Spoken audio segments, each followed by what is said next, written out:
parce que voilà, on veut des esclaves, des Afghans, des Bangladeshis, des Africains exploités, sous-payés, qui vivent dans des squats, qui vont pédaler sous la pluie pour aller livrer des sushis à des bobos. J'entendais, vous savez, ce matin, une députée dire les Français savent très bien qu'est-ce qu'une commission mixte paritaire. Et enfin, je paraphrase un peu ce qu'elle a dit, mais c'était un peu ça dans le texte. Et ils savent très bien quoi attendre de la part des différents Oui, partis. d'accord. Non, je crois pas. Il n'y a Je pas crois que besoin les d'une Français... convention citoyenne. Les Français, ils ont voté non, l'action des élus, d'immigration. pas les C'est élus, pas ça. ça Moi, sert à ça. je crois que les Français, justement, ils sont perdus C'était dans le programme tous ces d'Emmanuel termes Macron. Ils sont techniques. perdus, ils veulent. Tous ces termes Dans tous les techniques, sondages, ils disent qu'ils veulent de la dureté. Hein. Ouais. Pardon, mais Flora, là, du coup, c'est de ne pas regarder l'opinion publique telle qu'elle est. Olivier. Ils sont perdus. Il n'y a pas Non, un sondage, je il y a pas un parle sur- sondage non, qui ne dit pas je la même parle chose. sur le Oui, fonctionnement législatif. compris, Qu'est-ce qu'une mais convention oui. mixte paritaire? Comment ça Mais je fonctionne? pense qu'ils veulent en effet une. Alors, Jean-Loup Bonamy, est-ce que Non, ça va mais- passer ou ça va casser? Ah bah, ça, je ne sais pas et je pense que personne ne le sait encore. Ça va dépendre des négociations.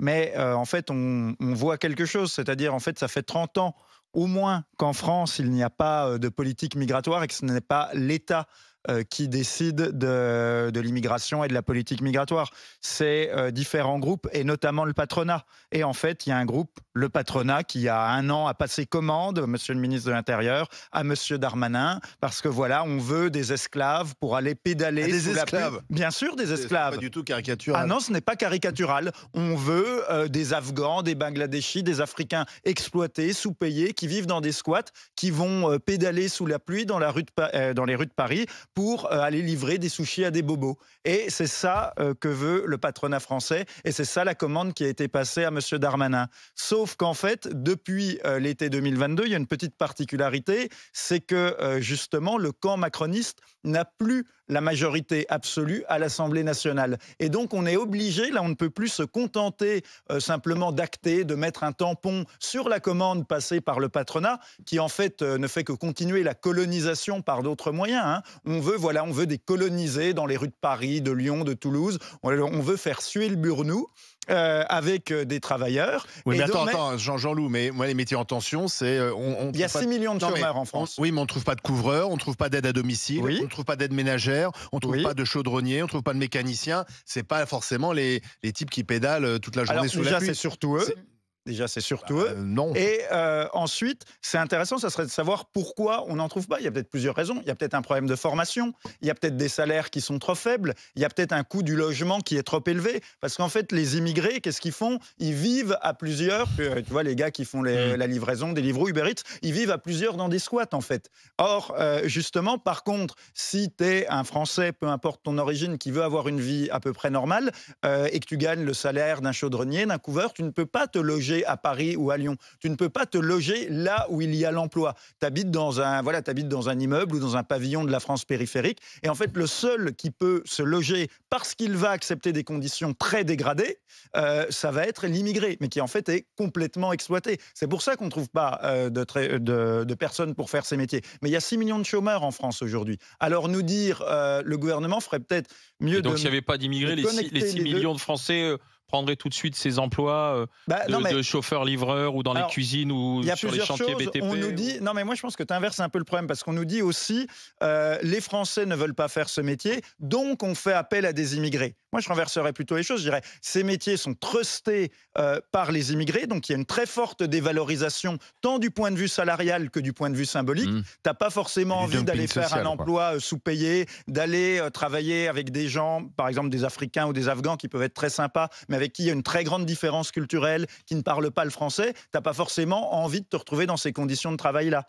Donc en fait, il faudrait peut-être repenser les choses et repenser globalement notre système de fonctionnement, au lieu de faire venir des esclaves du tiers-monde. Mais est-ce que politiquement, c'est pas l'intérêt à la fois du gouvernement et de la droite de trouver un accord? La droite, parce que on voit bien, elle a repris des couleurs là. Une fois, ça fait quand même très longtemps qu'elle n'avait pas la main là, sur les choses. C'est elle qui finalement donne le là. Et donc elle a besoin de cet accord. Et puis le gouvernement a besoin d'un accord parce qu'Emmanuel Macron va pouvoir dire, voyez, vous me dites qu'avec ma majorité relative je peux rien faire. Ben j'aurais fait la réforme des retraites, certes avec un 49.3, et j'aurais fait cette loi sans 49.3 puisqu'il a dit pas de 49.3. Donc finalement, il va arriver en fin d'année en disant, bah écoutez, contrat rempli, c'était la loi que je vais faire passer, elle est passée. Moi, à mon avis, ils ont intérêt, Ciotti, Macron, ont même même intérêt. Ils ont dans cette intérêt au histoire. deal. Donc ils vont trouver. Moi, je prends le pari qu'ils vont trouver un accord. Après, est-ce qu'à l'Assemblée, les macronistes de gauche, enfin, ça n'a pas l'air d'être non plus des violents. Hein. Sacha Ollier, c'est pas non plus, c'est pas Che Guevara. C'est pas les frondeurs. Non, mais c'est pas du Che Parti Guevara et c'est pas les frondeurs du Parti socialiste. Donc moi, à mon avis, ça passe. Enfin, je fais le pari que ça passe.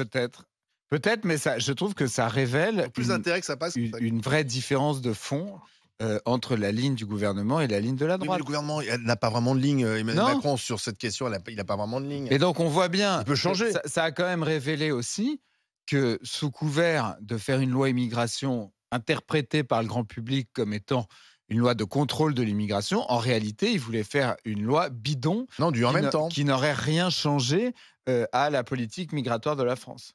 C'est quand même ça que ça a révélé. Bah, c'est du en même temps. Enfin, il y a déjà eu 300 000 régularisations ces 10 dernières années. Donc là, ça aurait été vraiment En fait, l'idée, c'était d'ouvrir les vannes, mais d'avoir une espèce d'en même temps rhétorique. C'était à la fois d'avoir dans la réalité encore plus de laxisme, encore plus d'ouverture, et d'avoir verbalement, rhétoriquement, on va être ferme, mais la fermeté, on la voyait pas trop. Et c'est ce qu'a dit LR, en fait. Elle a dit, où est la fermeté qu'on nous promet? Parce que normalement, Et en même temps, il y a un volet fermeté. Nous, à LR, ce qu'ils disent, ce que dit Retailleau, ce que dit Ciotti, c'est qu'ils n'ont pas vu le volet fermeté, et là, ils demandent des choses concrètes. Eh bien, vous savez quoi, puisque les GG ont posé les bases là, de la discussion avec vous au 32-16 sur ce qui va se passer en commission mixte paritaire, cette loi immigration. À votre avis, est-ce que ça va passer? Est-ce que ça va casser? Est-ce que c'est les LR qui vont faire la pluie et le beau temps aujourd'hui et aider le gouvernement?